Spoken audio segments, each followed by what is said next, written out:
Politician or politically vested interested kambu khurane the issue se lana uhon bala nei prajada ina mayam manipur prajada haini se ngasi akoi thenari balan se akoi gi machine yam da indigenous population se mapan da gi lakwa mi sing na machine yam gi gadore na indigenous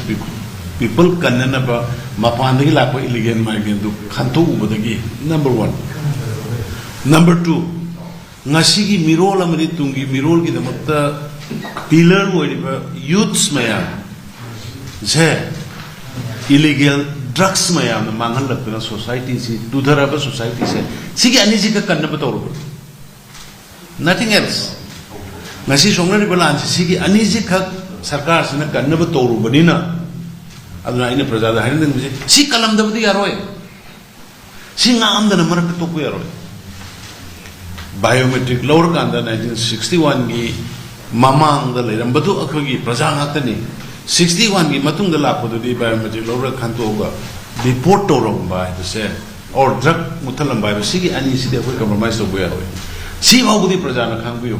lanai ekhogi sida phami ba mantri mla mayam gi senta na bagi corruption to ro bagi lam leiram bagi nupi ngang da phatha to ro bagi nate ngasi lang Kosi प्रजा की दमक state की दमक future generation present generation की थेंगनबलानी कनागुंबा निंब कायरब desperate ओइबा politician नत्रगा social worker करना ngang वा ताबिगन root cause national की लोइना पुन मन खंगरे ngasi national media दा ngang रि टॉक टोंगरि मैम से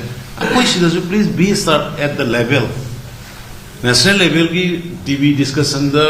इनकर्शन ngang रि दुगी लेवल दा एखोई इशू पुखत पिरो कर Donald Trump la ka high grade na drugs samadi illegal migrant border ki tongan ministry hapre ai khoi gi di machine yam jada bai khoi gi indigenous population khara khatani si ji rasi de sai tarai matung da kari ber ke do baya ke do khal ka ne koina lokhot to stem aduna praja mayam cooperation pbo praja secure thamgani